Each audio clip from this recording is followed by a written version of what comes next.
ಜಲಜ್ಯೇಷ್ಠನಿಭಾಕಾರಂ ಜಗದೀಶಪರಾಶ್ರಯಂ ಜಗತೀತಲವಿಖ್ಯಾತಂ ಜಗನ್ನಾಥಗುರುಂ ಭಜೆ. ಹರಿಕಥಾಮೃತಸಾರ ಗುರುಗಳ ಕರುಣದಿಂದಾಪನಿತು ಪೇಳುವೆ, ಪರಮ ಭಗವದ್ಭಕ್ತರಿದನಾದರದಿ ಕೇಳುವುದು. ಜನಕ ತನ್ನಾತ್ಮಜಗೆ ವರಭೂಷಣದುಕೂಲವ ತೊಡಿಸಿ, ವಂದನೆಯ ಕೈಕೊಳುತ್ತವನ ಹರಸುತ ಹರುಷ ಪಡುವಂತೆ. ವನರುಹೇಕ್ಷಣ ಪೂಜ್ಯ ಪೂಜಕ ನೆನೆಸಿ, ಪೂಜಾ ಸಾಧನ ಪದಾರ್ಥನು ತನಗೆ ತಾನಾಗಿ ಫಲಗಳ ನೀವ ಭಜಕರಿಗೆ. ವ್ಯಾಪ್ತಿ ಸಂಧಿಯ 10ನೆಯ ಪದ್ಯದ ಚಿಂತನೆಯನ್ನು ನಾವು ಪ್ರಾರಂಭ ಮಾಡುತ್ತಾ ಇದ್ದೇವೆ. 10ನೆಯ ಪದ್ಯದಲ್ಲಿ ಪುನಃ ಒಂದು ದೃಷ್ಟಾಂತ ಕೊಟ್ಟು ಭಗವಂತನ ವ್ಯಾಪ್ತಿಯ ಜೊತೆ ಅವನ ಕಾರುಣ್ಯವನ್ನು ಕೂಡ ಸ್ತೋತ್ರ ಮಾಡುತ್ತಾ ಇದ್ದಾರೆ. ಸಾಮಾನ್ಯವಾಗಿ ಲೋಕದ ದೃಷ್ಟಾಂತಗಳನ್ನು ಕೊಟ್ಟೇ ಭಗವಂತನ ಚಿಂತನೆಯನ್ನು ಕೊಡಬೇಕು. ಎಷ್ಟು ದೃಷ್ಟಾಂತಗಳನ್ನು ಕೊಡ್ತಾರಾದರೂ ಕೂಡ ಅದು ಪರಿಪೂರ್ಣ ಸಾಮ್ಯ ಅಂತ ಅನ್ನಿಸಲ್ಲ. ಹಾಗಾಗಿ ಸಾಮಾನ್ಯ ದೃಷ್ಟಾಂತವಾಗಿ ಅವುಗಳನ್ನು ಇಟ್ಟುಕೊಂಡು ಅವನ ಗುಣಗಳನ್ನು ಚಿಂತನೆಗೆ ತಂದುಕೊಳ್ಬೇಕು. ಹಾಗಾಗಿ ಬೇರೆ ಬೇರೆ ದೃಷ್ಟಾಂತಗಳಿಂದ ಅದನ್ನು ಹೊಂದಿಸುವ ಪ್ರಯತ್ನ ದಾಸರು ಇಲ್ಲಿ ಮಾಡುತ್ತಾರೆ. ಲೋಕದಲ್ಲಿ ತಂದೆಯಾದವ ಜನಕ, ತಂದೆಯಾದವ ತನ್ನ ಆತ್ಮಜಗೆ, ತನ್ನ ಮಗನಿಗೆ ಒಳ್ಳೊಳ್ಳೆ ವಸ್ತ್ರಗಳನ್ನು ತಂದು ತೊಡಿಸ್ತಾನೆ. ಅವನ ಹುಟ್ಟಿದ ಹಬ್ಬ ಇರಬಹುದು, ಅಥವಾ ಯಾವುದೋ ದೀಪಾವಳಿ, ಯುಗಾದಿಯಂತಹ ಹಬ್ಬಗಳಿರಬಹುದು. ಅಂತಹ ಸಂದರ್ಭದಲ್ಲಿ ವರಭೂಷಣ ದುಕೂಲವ ತೊಡಿಸಿ, ವರಭೂಷಣ ಒಳ್ಳೊಳ್ಳೆ ಆಭರಣಗಳು, ದುಕೂಲ ಅಂದರೆ ಬಟ್ಟೆ, ಹೊಸ ಬಟ್ಟೆಗಳನ್ನು ಅವನಿಗೆ ಹಾಕಿ ವಂದನೆಯ ಕೈಕೊಳುತ್ತಾ, ಇವತ್ತು ನಿನ್ನ ಹುಟ್ಟಿದ ಹಬ್ಬ, ಎಲ್ಲ ಹಿರಿಯರಿಗೆ ನಮಸ್ಕಾರ ಮಾಡಬೇಕು, ಆಶೀರ್ವಾದ ಪಡಿಬೇಕು, ಬಾ ನಮಸ್ಕಾರ ಮಾಡು, ತಂದೆಗೆ ನಮಸ್ಕಾರ ಮಾಡು ಅಂತ ತಾನೇ ಹೇಳಿ ಆ ಹುಡುಗನನ್ನು ತಾನೇ ಕರೆಸಿ ನಮಸ್ಕಾರ ಮಾಡಿಸಿಕೊಂಡು, ನಮ್ಮ ಹುಡುಗ ನಮಸ್ಕಾರ ಮಾಡಿದ ಅಂತ ಅವನನ್ನು ಚಿರಂಜೀವಿಯಾಗು, ಬಹಳ ಕಾಲ ಸುಖವಾಗಿ ಬಾಳು ಅಂತ ಹರಸ್ತಾನೆ. ಹರಸಿ ಆನಂದ ಪಡ್ತಾನೆ. ಮಗುವಿನ ಹುಟ್ಟುಹಬ್ಬ ನನಗೆ ನಮಸ್ಕಾರ ಮಾಡಿತು ಅಂತ ಸಂತೋಷದಿಂದ ಹರಸಿ ತಾನು ಖುಷಿ ಪಡ್ತಾನೆ. ಹಾಗೆ ಭಗವಂತ ಅಂತಾರೆ. ಹಾಗೆಯೇ ವನರುಹೇಕ್ಷಣ, ವನರುಹ ಅಂದರೆ ಬನ ಅಂದರೆ ನೀರು. ನಮಗೆಲ್ಲ ಬನ ಅಂದರೆ ಕಾಡು ಗೊತ್ತು, ಆದರೆ ಸಂಸ್ಕೃತ ಭಾಷೆಯಲ್ಲಿ ನೀರಿಗೆ ವನ ಅಂತ ಕರೀತಾರೆ. ಜೀವನಂ ಭುವನಂ ವನಂ ಅಂತ ಕೋಶ. ವನ ಅಂದರೆ ನೀರು. ಅಂತಹ ವನರುಹ, ನೀರಿನಲ್ಲಿ ಹುಟ್ಟಿದ ತಾವರೆ, ಕೆಂದಾವರೆ. ಆ ಕೆಂದಾವರೆಯಂತೆ ಈ ಕ್ಷಣ ಕಣ್ಣುಳ್ಳವನು ಅಂತ, ಅರಳು ಗಣ್ಣುಗಳುಳ್ಳವ ಅಂತ. ಹೀಗೆ ವನರುಹೇ ಕ್ಷಣ ಪೂಜ್ಯ ಪೂಜಕ ನೆನೆಸಿ, ಹಾಗೆ ತಾನೇ ತನ್ನ ತಂದೆ ತನ್ನ ಮಗನಿಗೆ ಅಲಂಕರಿಸಿ ತಾನೇ ನಮಸ್ಕಾರ ಮಾಡು ಅಂಥೇಳಿ ತಾನೇ ನಮಸ್ಕಾರ ಮಾಡಿಸಿಕೊಂಡು ತಾನೇ ಹರಸಿ ಸಂತೋಷ ಪಡ್ತಾನೋ, ಹಾಗೆ ಭಗವಂತನೂ ಕೂಡ ತಾನೇ ಪೂಜ್ಯನಾಗಿ, ತಾನೇ ಪೂಜಕನಾಗಿ, ಭಕ್ತರಲ್ಲಿ ತಾನೇ ಇದ್ದು ಎಲ್ಲ ಪೂಜಾರಿಗಳನ್ನು ತಾನೇ ಮಾಡ್ತಾನೆ. ಅವರ ಮಾಡಿದ ಪೂಜೆಯನ್ನು ತಾನೇ ತಗೋತಾನೆ, ತನ್ನ ಪೂಜೆಯನ್ನು ತಾನೇ ಮಾಡಿಕೊಳ್ತಾನೆ. ಪೂಜ್ಯನೂ ತಾನೇ, ಪೂಜಕನೂ ತಾನೇ. ಇಷ್ಟು ಮಾತ್ರ ಅಲ್ಲ, ಪೂಜಾ ಸಾಧನ ಪದಾರ್ಥನು, ಪೂಜೆಗಾಗಿ ಇಟ್ಟುಕೊಂಡಿರತಕ್ಕಂತಹ ಪದಾರ್ಥಗಳು ಆ ಪದಾರ್ಥಗಳ ಸಂಯೋಜನೆಯು ಅವನದೇ.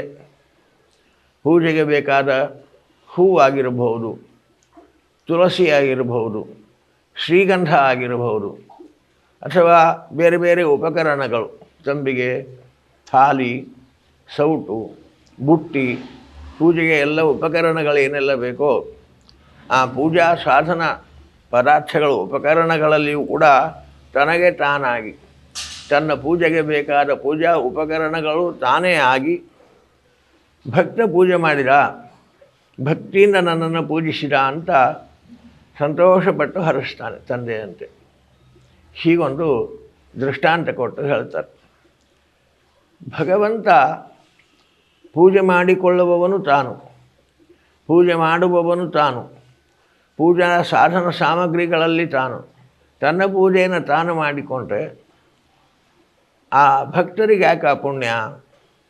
ಇದೊಂದು ವಿಚಿತ್ರ ಆಗಲ್ವಾ ಅಂತ ಅನ್ನಿಸ್ತದೆ. ಅದಕ್ಕೊಂದು ಲೌಕಿಕ ದೃಷ್ಟಾಂತವನ್ನು ನಾವು ಕಾಣಬೇಕು. ಕಲ್ಪಿಸಿರಿ, ಯಾರೋ ಮಹಾಸ್ವಾಮಿಗಳು, ದೊಡ್ಡ ಸ್ವಾಮಿಗಳು ಮನೆಗೆ ಪೂಜೆಗೆ ಬಂದಿದ್ದಾರೆ. ಪೂಜೆಗೆ ಬಂದಾಗ ಅವರನ್ನು ನಾವು ಆಮಂತ್ರಿಸ್ತೇವೆ, ನಮ್ಮ ಮನೆಯಲ್ಲಿ ಪೂಜೆ ಮಾಡಿ ಅಂತ ಅವರಿಗೆ ಆಹ್ವಾನ ಕೊಟ್ಟು ಪೂಜೆಯ ವ್ಯವಸ್ಥೆ ಮಾಡ್ತೇವೆ. ಸ್ವಾಮಿಗಳವರು ಬಂದಾಗ ಅವರಿಗೆ ಬೇಕಾದ ಅಡುಗೆಯನ್ನೆಲ್ಲ ಅವರ ಶಿಷ್ಯರೇ ಮಾಡ್ತಾರೆ, ನಮಗೆ ಅವಕಾಶ ಇರಲ್ಲ. ಆ ಮನೆಯಲ್ಲಿದ್ದ ಸಾಮಾನುಗಳೆಲ್ಲ ತೆಗೆದು ಸಾಮಾನು ಖಾಲಿ ಮಾಡಿ ಅವರಿಗೆ ಜಾಗ ಕೊಡ್ತೇವೆ. ಒರೆಸಿ ಸ್ವಚ್ಛ ಮಾಡಿ ಆ ಮನೆಯಲ್ಲಿ ಪೀಠಾದಿಗಳನ್ನು ಅವರ ಶಿಷ್ಯರೇ ಹಾಕ್ತಾರೆ. ಎಲ್ಲ ಪೂಜಾ ಕೈಂಕರ್ಯವನ್ನು ಸ್ವಾಮಿಗಳಿಗೆ ಅವರ ಶಿಷ್ಯರೇ ಮಾಡ್ತಾರೆ, ಅಡುಗೆ ಅವರೇ ಮಾಡ್ತಾರೆ. ಸ್ವಾಮಿಗಳು ಮನೆಯಲ್ಲಿ ಪೂಜೆ ಮಾಡಿದರು. ಈ ಯಜಮಾನ ಏನಿಲ್ಲ, ದೂರ ನಿಂತು ಪೂಜೆ ನೋಡೋದಿಷ್ಟೇ. ನಂತರ ಅವರ ಭಿಕ್ಷೆ ಆದ ನಂತರ ಪ್ರಸಾದ ಸ್ವೀಕಾರ ಮಾಡೋದಿಷ್ಟೇ. ಅವನೇನು ಮಾಡಿಲ್ಲ, ಅಡುಗೆ ಮಾಡಿಲ್ಲ, ಪೂಜಾ ಸಾಧನಗಳನ್ನು ಜೋಡಿಸಿ ಕೊಟ್ಟಿಲ್ಲ, ಅವರ ಪೂಜೆಗೆ ಎಡಬಲ ಸೇವೆ ಮಾಡಿಲ್ಲ, ಏನು ಮಾಡಿಲ್ಲ. ಮನೆಯಲ್ಲಿ ಪೂಜೆ ಮಾಡಿದ್ದು ಮಾತ್ರ. ಊಟ ಆದಮೇಲೆ ಆ ಯಜಮಾನನ ಗೆಳೆಯರು ಮಾತನಾಡ್ತಾರೆ, ಏನು ಪುಣ್ಯಾತ್ಮನಪ್ಪ ನೀನು, ಸ್ವಾಮಿಗಳು ನಿನ್ನ ಮನೆಯಲ್ಲಿ ಪೂಜೆ ಮಾಡಿದರು, ನೀನು ಪುಣ್ಯ, ತುಂಬ ಪುಣ್ಯವಂತ ನೀನು ಅಂತ ಹೇಳ್ತಾರೆ. ಇವನಿಗೆ ಯಾಕೆ ಪುಣ್ಯ ಬಂತು?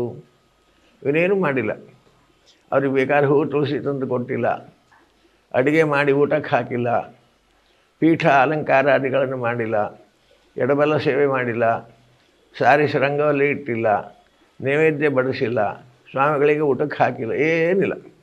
ಎಲ್ಲ ಸ್ವಾಮಿಗಳು ಬಂದು ಅವರ ಪರಿವಾರದವರೇ ಎಲ್ಲ ಕೆಲಸ ಮಾಡಿದ್ದಾರೆ. ಇವನು ಪುಣ್ಯಾತ್ಮ. ಯಾಕೆ? ಇವನ ಮನೆಯಲ್ಲಿ ಮಾಡಿದ್ದಾರೆ ಅನ್ನುವ ಕಾರಣಕ್ಕೆ. ನಿನ್ನ ಮನೆಯಲ್ಲಿ ಪೂಜೆ ಮಾಡಿದ್ದಾರೆ, ನಿನ್ನ ಮನೆಯಲ್ಲಿ ಭಿಕ್ಷೆ ಸ್ವೀಕಾರ ಮಾಡಿದ್ದಾರೆ ಸ್ವಾಮಿಗಳು ಅನ್ನುವ ಕಾರಣಕ್ಕೆ ನೀನು ಪುಣ್ಯಾತ್ಮ ಇದ್ದಿ ಅಂತ ಎಲ್ಲರೂ ಆ ಯಜಮಾನನ ಪುಣ್ಯವನ್ನು ಸ್ತೋತ್ರ ಮಾಡ್ತಾರೆ. ಹಾಗೆ ಭಗವಂತ ತಾನೇ ಎಲ್ಲ ಮಾಡ್ತಾನೆ, ತಾನೇ ಪೂಜೆ ಮಾಡ್ತಾನೆ, ತಾನೇ ಪೂಜೆ ಸ್ವೀಕಾರ ಮಾಡ್ತಾನೆ, ತಾನೇ ಎಲ್ಲ ಉಪಕರಣಗಳು ತಾನೇ ಆಗ್ತಾನೆ. ಎಲ್ಲ ಸಂಯೋಜನೆ ಅವನದು. ದೇಶ ಸಂಯೋಜನೆ, ಕಾಲ ಸಂಯೋಜನೆ, ದೇಹ ಸಂಯೋಜನೆ, ಇಂದ್ರಿಯಗಳ ಸಂಯೋಜನೆ, ಪೂಜಾ ಉಪಕರಣಗಳ ಸಂಯೋಜನೆ ಎಲ್ಲ ಅವನದೇ. ಕರ್ತ ಅವನೇ, ಪೂಜ್ಯ ಅವನೇ, ಪೂಜಕನು ಅವನೇ. ಎಲ್ಲ ತಾನೇ ತಾನಾಗಿ ತನ್ನ ಸ್ವತಂತ್ರ ಶಕ್ತಿಯಿಂದ ಎಲ್ಲ ಸಂಯೋಜನೆಗಳನ್ನು ತಾನೇ ಮಾಡಿ ಎಲ್ಲಿ ಮಾಡ್ತಾನೆ ಇದನ್ನೆಲ್ಲ?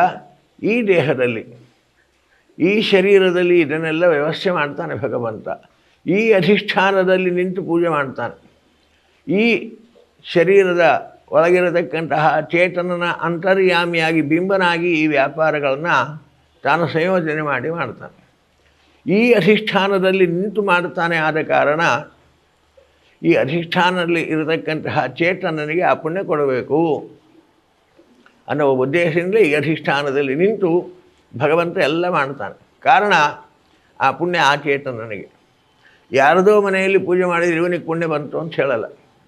ಇವನ ಮನೆಯಲ್ಲಿ ಪೂಜೆ ಮಾಡಿದಾಗ ಮಾತ್ರ ನೀನು ಪುಣ್ಯಾತ್ಮ ಅಂತ ಸ್ತೋತ್ರ ಮಾಡ್ತಾರೆ ಎಲ್ಲರೂ ಕೂಡ. ಹಾಗೆ ಭಗವಂತ ಇದೆಲ್ಲ ಪೂಜಾ, ತನ್ನ ಪೂಜೆಯನ್ನು ತಾನು ಇಲ್ಲಿ ಮಾಡಿಕೊಳ್ತಾ ಇದ್ದಾನೆ. ಈ ಶರೀರ ಅಧಿಷ್ಠಾನವಾಗಿ ಇಟ್ಟುಕೊಂಡು ಈ ಶರೀರದಲ್ಲಿ ಹೃತ್ಕಮಲದಲ್ಲಿ ಚೇತನನಿದ್ದಾನೆ.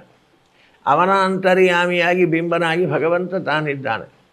ಹೃತ್ಕಮಲ ಮಧ್ಯ ನಿವಾಸಿಯಾಗಿ ಅನಿರುದ್ಧ, ಪ್ರದ್ಯುಮ್ನ, ಸಂಕರ್ಷಣ, ವಾಸುದೇವ, ನಾರಾಯಣ ಅನ್ನತಕ್ಕಂತಹ ವ್ಯೂಹರೂಪದಿಂದ ಹೃತ್ಕಮಲ ಮಧ್ಯ ನಿವಾಸಿಯಾಗಿ ಪೂಜಾ ಸಾಧನ ವ್ಯವಸ್ಥೆ ಅದಕ್ಕಾಗಿ ಇರತಕ್ಕಂತಹ ಬ್ರಹ್ಮಾದಿ ಸಮಸ್ತ ದೇವತೆಗಳನ್ನು ಈ ದೇಹದಲ್ಲಿ ತತ್ವಾಭಿಮಾನಿ ದೇವತೆಗಳನ್ನು ತಂದಿಟ್ಟು ಆ ತತ್ವಾಭಿಮಾನಿ ದೇವತೆಗಳ ಅಂತರ್ಯಾಮಿಯೂ ತಾನಾಗಿ ಅವರಿಂದ ಈ ಇಂದ್ರಿಯಗಳ ವ್ಯಾಪಾರಗಳನ್ನು ಮಾಡಿಸಿ ತನ್ಮೂಲಕ ಹೊರಗಡೆಗೆ ಪೂಜೆಗೊಳ್ಳುವಾಗ ಪೂಜಾ ಅಧಿಷ್ಠಾನವಾಗಿರತಕ್ಕಂತಹ ಪ್ರತಿಮೆ ಇರಬಹುದು, ಶಾಲಗ್ರಾಮ ಇರಬಹುದು, ಅಥವಾ ಪೂಜಾ ಉಪಕರಣಗಳು ಎಲ್ಲ ದೀಪ, ಗಂಟೆ, ತಟ್ಟೆ ಎಲ್ಲ ಪದಾರ್ಥಗಳಲ್ಲಿ ಆ ಪದಾರ್ಥಗಳನ್ನು ಸಂಯೋಜನೆ ಮಾಡಿ ಪ್ರತಿಯೊಂದು ಪದಾರ್ಥದಲ್ಲಿ ತದಾಕಾರನಾಗಿ ತದ್ಭಿನ್ನನಾಗಿ ತತ್ಶಬ್ದವಾಚ್ಯನಾಗಿ ತತ್ಪದಾರ್ಥಗಳನ್ನು ಸಂಯೋಜನೆ ಮಾಡ್ತಾ ಈ ಅಧಿಷ್ಠಾನದಲ್ಲಿ ನಿಂತು ತನ್ನ ಪೂಜೆಯನ್ನು ತಾನೇ ಮಾಡಿಕೊತಾನೆ.